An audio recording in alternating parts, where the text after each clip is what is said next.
위로 나온 우리 모든 성도님들 위해 하나님 아버지 주 예수 그리스도의 은혜와 평강이 항상 함께 하시기를 주님의 이름으로 바랍니다. 우리 옆에 계시는 좌우 계시는 성도님들 눈을 바라보면서 오늘은 이렇게 인사 나누기를 원합니다. 당신은 꽃보다 아름답습니다. 당신은 꽃보다 아름답습니다. 네, 우리 모든 성도님들 꽃보다 아름다우십니다. 네.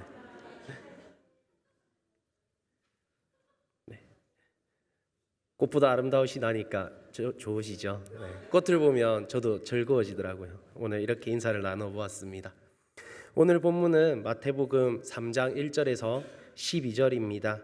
예수님의 공생애가 시작되기 전에 하나님은 먼저 한 사람을 세우십니다. 바로 세례 요한입니다. 요한은 강야에서 외치는 자의 소리로 등장합니다. 왜 하나님은 예수님의 사역을 바로 시작하지 않으시고 먼저 요한을 보내셨을까요? 이유는 단순합니다. 하나님 나라를 맞이하려면 마음의 길을 준비해야 하기 때문입니다. 오늘 말씀을 통해 하나님이 우리에게 주시는 말씀을 한 문장으로 하면 이것입니다.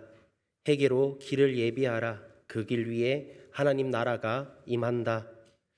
회개는 감정이 아니라 방향 전환입니다. 회개하라, 천국이 가까이 왔느니라. 세례 요한의 첫 설교는 이 한 문장이었습니다. 사랑하는 성도 여러분, 회개를 생각하면 보통 이런 장면들을 떠올립니다.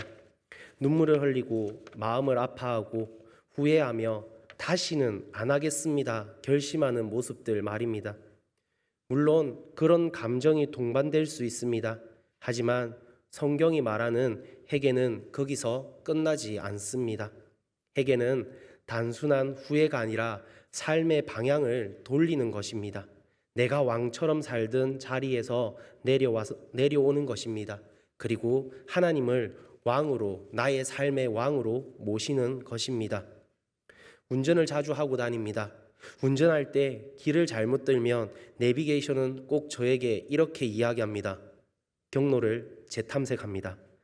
유턴 지점을 알려줍니다. 그리고 안내에 따라 정확한 길로 돌려야 합니다. 바로 그것이 회개입니다. 내가 길을 잘못 들었구나 인정하고 하나님께로 방향을 돌리는 것입니다. 그런데 성도 여러분, 실제로는 어렵습니다.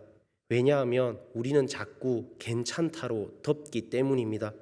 저도 아는 길을 갈 때면 내비게이션이 재탐색을 합니다. 그런 말을 들으면 저도 모르게 이렇게 말을 합니다. 너보다 내가 길을 더 잘 알아. 하지만 막상 가보니 공사 중이었고 길을 돌려야만 할 때가 있었습니다.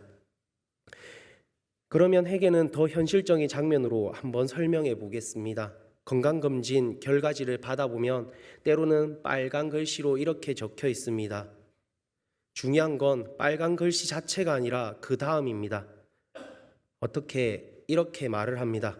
괜찮아. 나 원래 혈압이 좀 높아. 원래 술을 조금 마셔. 나 원래 피곤해. 그래서 간이 좋지 않아. 나이 들면 다 그렇지 뭐. 이 말이 왜 위험합니까? 문제가 없어서가 아니라 문제를 익숙함으로 덮어버리기 때문입니다. 검진 결과지는 겁주려고 있는 것이 아닙니다. 살리려고 있는 것입니다. 조기에 발견하면 치료의 길이 열립니다. 방향을 바로 잡아줍니다.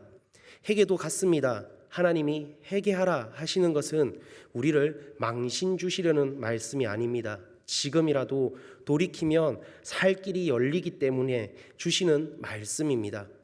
회개는 신앙의 조기 발견입니다. 성령께서 내 마음의 병든 자리를 보여주실 때 그것이 은혜입니다. 그때 괜찮다로 덮지 말고 주님 돌이키겠습니다로 응답하는 것이 회개입니다. 그리고 요한은 이렇게 말합니다. 천국이 가까이 왔다. 천국은 단지 죽어서 가는 장소만이 아닙니다. 하나님의 통치, 하나님의 왕이 되시는 나라입니다. 천국이 가까이 왔다는 말은 무엇입니까? 이제 곧 왕이 오신다는 뜻입니다. 왕이 오시는데 길이 엉망이면 어떻게 되겠습니까? 맞을 준비가 안 된 것입니다. 그래서 우리는 회개가 필요합니다. 성도 여러분, 회개는 절망이 아닙니다.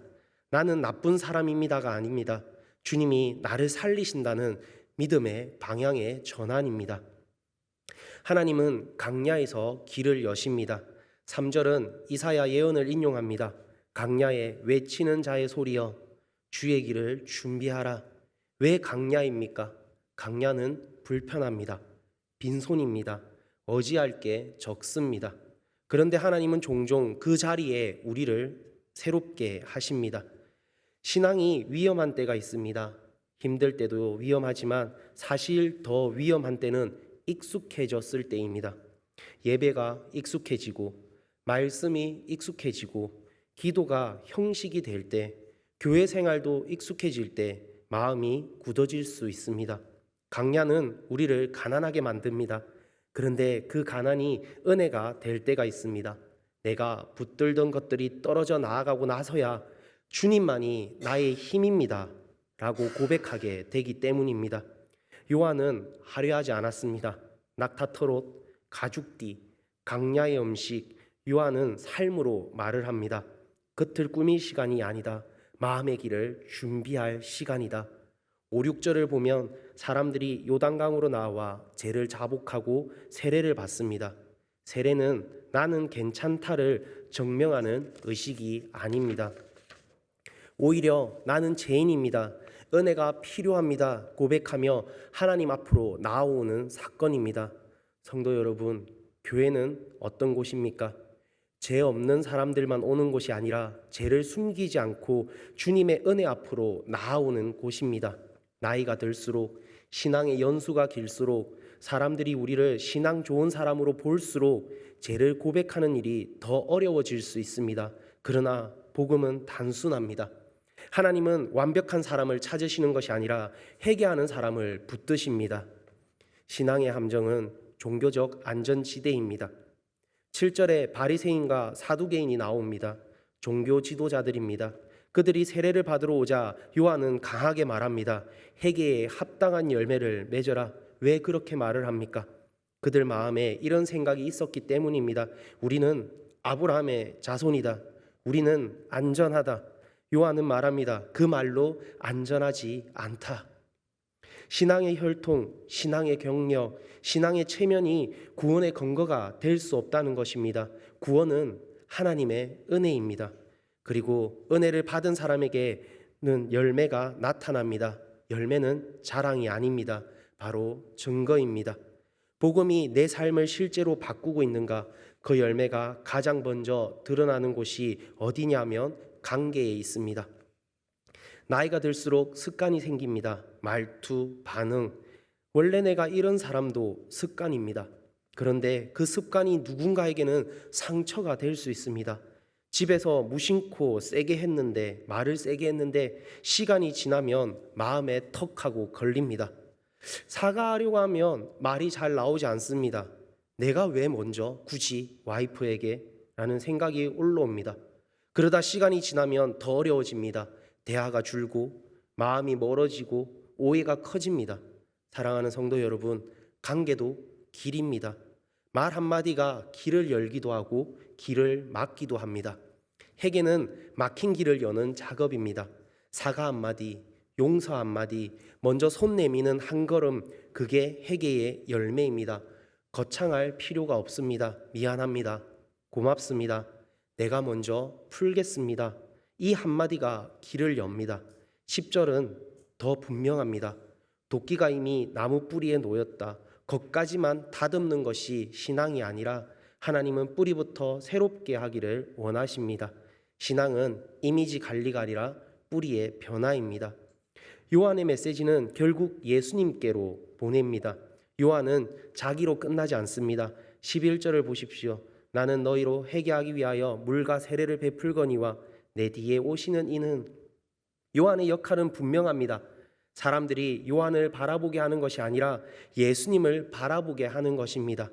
그는 성령과 불로 너희에게 세례를 베푸실 것이요. 사랑하는 성도 여러분, 여기에 핵심이 있습니다. 물 세례는 회개의 표지입니다. 그러나 그 회개를 실제로 변화로 이루시는 분은 누구입니까? 바로 예수 그리스도께서 성령으로 우리 안에 새 생명을 주십니다. 불은 무엇입니까? 성경에서 불은 두 가지 의미를 가지고 있습니다. 하나는 정결케 하는 불입니다. 찌꺼기를 태워 순금이 나오게 하는 불, 다른 하나는 심판의 불입니다. 죄를 그냥 지나치지 않으시는 하나님의 거룩함입니다. 12절이 그것을 이어서 말합니다. 손에 키를 들고 자기의 타작마당을 정하게 하사 알곡은 모아 곳간에 들이고 쭉정이는 꺼지지 않는 불에 태우시리라. 이 대목에서는 우리는 불편해질 수 있습니다.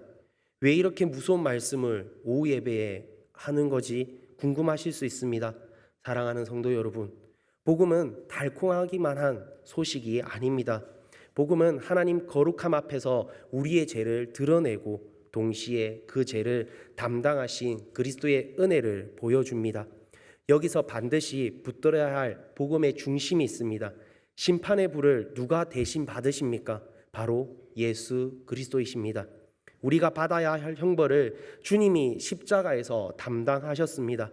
그래서 성령의 세례, 새 생명의 은혜가 우리에게 주어집니다. 정리하면 이렇습니다.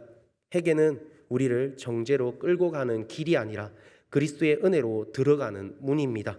회개는 너는 끝났다가 아니라 돌아오라, 내가 너를 새롭게 하겠다는 하나님의 초청입니다.